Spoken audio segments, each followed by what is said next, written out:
నమస్తే అండి. Welcome to my channel. ఎవరైతే ఈ ఛానల్‌ని సబ్స్క్రైబ్ చేసుకోలేదో వెంటనే ఈ ఛానల్‌ని సబ్స్క్రైబ్ చేసుకోండి. ఆర్యుల ఆగమనం అనగా ఆర్యుల నాగరికత అని అర్థం. నేను ఆర్యుల నాగరికత గురించి అయితే క్లుప్తంగా, క్లుష్టంగా మీకు వివరిస్తున్నానండి. ఆర్యులు రాకతోనే మన భారతదేశంలో వేద సంస్కృతి ప్రారంభమైంది. వేదం అనే పదం విద్ అనే సంస్కృత పదం నుండి వచ్చింది. విద్ అనగా తెలుసుకోవడం అని అర్థం.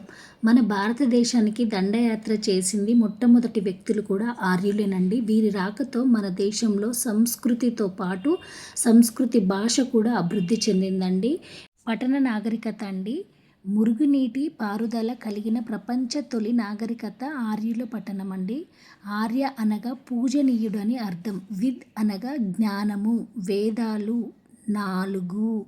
ఆర్యుల తొలి జీవితాన్ని వివరించే వేదం ఋగ్వేదం. అతి ప్రాచీన వేదం ఋగ్వేదం. ఉపనిషత్తు అనగా సమీపం అని అర్థం. ద్విజాలు అనగా వేదాలు చదివే అర్థం చేసుకునే జ్ఞానం కలిగిన వారు. ద్విజాలు అనగా వేదాలు చదివి అర్థం చేసుకునే జ్ఞానం కలిగిన వారు. ఆర్యుల భాష సంస్కృతం. ఆర్యుల ప్రధాన అధ్యయనం పశుపోషణం. ఆర్యులకు ఒక ప్రత్యేకమైన ఆస్తి ఉందండి, గోవు. ఆర్యుల జీవన విధానం ఏమిటంటే గ్రామీణ జీవన విధానం. ఆర్యుల దైవం ఏంటిదంటే ఇంద్రుడు.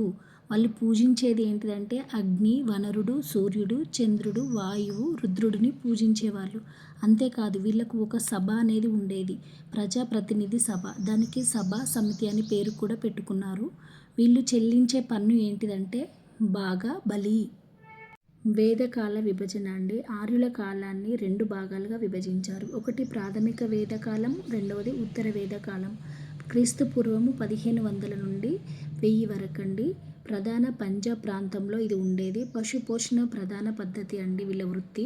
ఉత్తర వేదకాలం అంటే క్రీస్తు పూర్వము 10,000 నుంచి 600 వరకు గంగాలోయ ప్రాంతంలో వీళ్ళు విస్తరించిండ్రండి.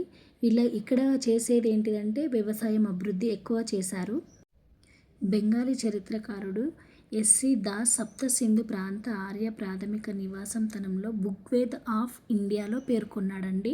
ఇక్కడ టిబెట్ ఆర్యుల ప్రథమ నివాస స్థానమని చెప్పుకోవచ్చండి. స్వామి దయానంద సరస్వతి తన గ్రంథంలో సత్యార్థ ప్రణాళిక గ్రంథంలో పేర్కొన్నాడు. ఇనిషియన్ హిస్టరికల్ ట్రెడిషన్ అను గ్రంథంలో టిబెట్ ఆర్యుల ప్రథమ స్థావనాన్ని గురించి క్లుప్తంగా వివరించారండి. అంతేకాదండి, మన భారతీయ చరిత్రకారుడు బాలగంగాధర్ తిలక్ కూడా ఆయన ది ఆర్టికల్ హోమ్ ఆఫ్ ఆరియన్స్ గ్రంథంలో వివరించాడు. ఆయన ఇక్కడ జురోస్ట్రియన్ మతాన్ని కూడా స్థాపించాడు. జురోస్ట్రియన్ వీరి ప్రామాణిక ప్రధాన గ్రంథం జెండా వేస్ట్. ఇది ప్రాచీన పర్షియన్ మత గ్రంథం అండి, గుర్తుంచుకోండి. వేదాలు అండి. ఆర్యుల ముఖ్య గ్రంథము ఋగ్వేదం. అత్యంత ప్రాచీనమైనదండి. యజుర్వేదం అంటే యజ్ఞ పద్ధతులు, యజ్ఞం హోమం ఎలా చేయాలనే పద్ధతుల గురించి అయితే ఆ గ్రంథంలో రాసిందండి. సామవేదం సంగీతం గురించి అండి. ఋగ్వేదం గురించి తెలుసుకుందామండి. సాహిత్యంలో ఉన్న దైవ కీర్తనల సంఖ్య 1028 నుండి 1017 వరకు. ఇష్టమైన దేవునికి ప్రసన్నం చేసుకోవడానికి దీనిని బుక్కుల్లో వేదకాలం నాటి నుండి ప్రజలు ప్రార్థనలు, శ్లోకాలు అన్నీ కలిపి ఒక గ్రంథంలో అయితే లిఖించుకునేదండి. వీళ్ళు లిపోసిన్స్ వేదము అనే మాటకు జ్ఞానము అని అర్థం అని కూడా చెప్పుకునేవారండి. గురు పాంచాల ప్రాంతాల గాయత్రి మంత్రంని గల వేదం ఋగ్వేదంలో. తొలి ఆర్యుల రాజకీయం, ఆర్థిక, మత పరిస్థితులను ఋగ్వేదం ద్వారా తెలుసుకున్నారండి. ఇది చాలా ఇంపార్టెంట్. యజుర్వేదం గురించి అండి. ఇందులో శ్లోకాలు ఎన్ని ఉన్నాయంటే 1984 శ్లోకాలు ఉన్నాయండి. ఇందులో కృష్ణ యజుర్వేదం, శుక్ల యజుర్వేదం అనునవి 2 రకాలు దీనిలో కలవు. గద్య భాగం నుండి సంకలనం అయితే ఏర్పడడం అయితే జరిగిందండి. సామవేదం అండి. ఈ వేదంలో ఎన్ని వేదాలు ఉన్నాయంటే సంగీతం గురించి ఇది ప్రత్యేకంగా భారతీయ సంగీతాన్ని ప్రధాన ఆధారం అండి. ఇందులో 1549 బుక్కులు అయితే ఉన్నాయండి. వీటిని యజ్ఞ కాంతృగులలో పాడేవారండి ఎక్కువగా. ఈ బుక్కులను శ్రవ్యమైన సర్వ సంకలనం కలిగి ఉన్నాయండి. ఇవి ఎక్కువగా ఉపయోగపడని వేదంగా చెప్పుకుంటారండి. అధ్వరణ వేదం అండి.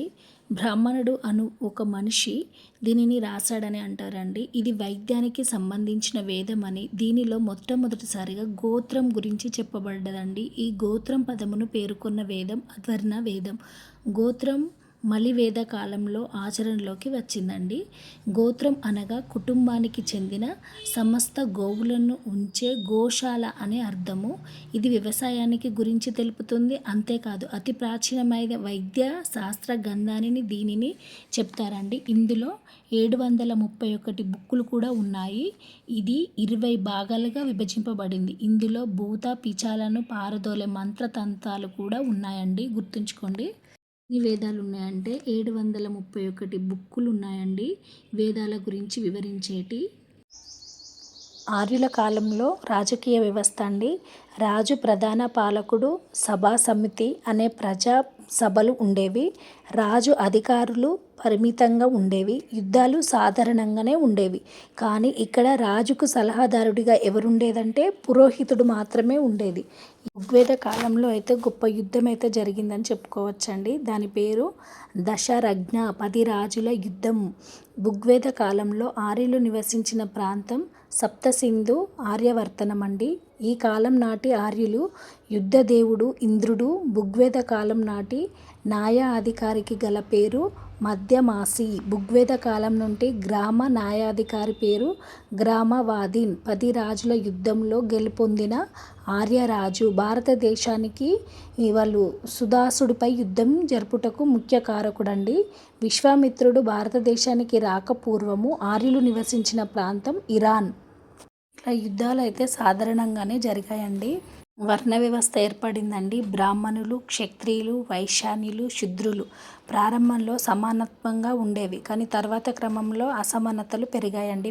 వీళ్ళ దాంట్లో ఎలా ఏర్పడ్డాయంటే బ్రాహ్మణులు మాత్రమే పూజలు చేయాలి, క్షత్రియులు ఈ విధంగా ఉండాలి, వైశ్యాల్యులు ఈ విధంగానే ఉండాలి, శూద్రులు ఈ విధంగానే ఉండాలని వీళ్ళ దాంట్లో అయితే ఒక ఘర్షణ అయితే జరిగిందండి. మేమే పెద్ద, మేమే గొప్ప అంటూ వీళ్ళ మధ్యలో అయితే అసమానతలు పెరిగి వాళ్ళు విడిపోవడం అయితే కూడా జరిగిందండి. ఆర్థిక వ్యవస్థ అండి. ప్రధాన వృత్తులు పశుపోషణ, వ్యవసాయం. గోధుమలు, యావాలు పండించేవారండి. వాణిజ్యం మార్పిడి పద్ధతిలో జరిగేవి. ఆవులు ధనంగా భావించేవారండి.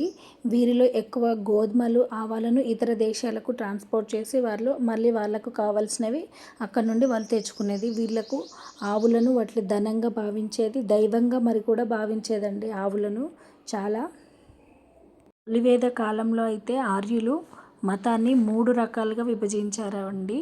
ఒకటేంటి భూదేవతలు, ఆకాశ దేవతలు, స్వర్గ దేవతలు. భూదేవతలు ఎవరు అంటే పృథ్వీ, అగ్ని, బృహస్పతి, సోమ. ఆకాశ దేవతలు ఎవరంటే ఇంద్రుడు, రుద్ర, మారుత, వాయువు, ప్రజన్య. స్వర్గ దేవతలు ఎవరంటే సూర్యుడు, ఉష, సావిత్రి, విష్ణు, చంద్రుడు, వర్ణుడు. ఈ విధంగా అయితే వీళ్ళు దేవతలను 3 భాగాలుగా విభజించారండి. ఋగ్వేదంలో ఋతసప్త గోవ అని వ్యవహరింపబడిన దేవుడు వర్ణదేవుడు. ఋగ్వేదంలో హిరణ్యగర్భ అని పేర్కొనబడిందండి. దేవుడు ఇంద్రుడు. ఆ కాలంలో ఆర్యులు ప్రధాన స్త్రీ దేవత అదితి. యజ్ఞ సమాజంలో ఋగ్వేదంలో ఆర్యులు సేవించిన మత్తు పానీయాలకు సోమ, సుర. హిమాలయాల్లో దొరికే సోమలత అనే తీగతో చేసిన సోమ అను పానీయ లత తీగ నుండి తీసిన పానీయాన్ని యజ్ఞాలలో వాడేవారండి. విద్యా సాహిత్యం అండి. గురుకుల పద్ధతి, సంస్కృత భాష ఉపయోగం, వేదాలు, ఉపనిషత్తులు అభివృద్ధి అండి. గురుకుల పద్ధతి అంటే ఒక ఆశ్రమం లాగా ఏర్పాటు చేసుకొని అక్కడ పురోహితులు, ఋషులు వీళ్ళందరూ కలిసి చిన్న పిల్లలకి అంటే రాబోయే తరానికి వేదాల గురించి, ఋగ్వేదం గురించి, సామవేదం గురించి, అలా భవిష్యత్తు గురించి, యుద్ధాలు, కత్తులు ఏ విధంగా సాము పట్టాలి, ఏ విధంగా యుద్ధం చేయాలనేది గురుకులంలో వాళ్ళకి నేర్పించేవాళ్ళండి. సంస్కృతి జీవం అండి. సంగీతం, నృత్యం, అభివృద్ధి, యజ్ఞాలు, పండుగలు, సాదా సీదా జీవనం గడిపేవాళ్ళండి వీళ్ళు.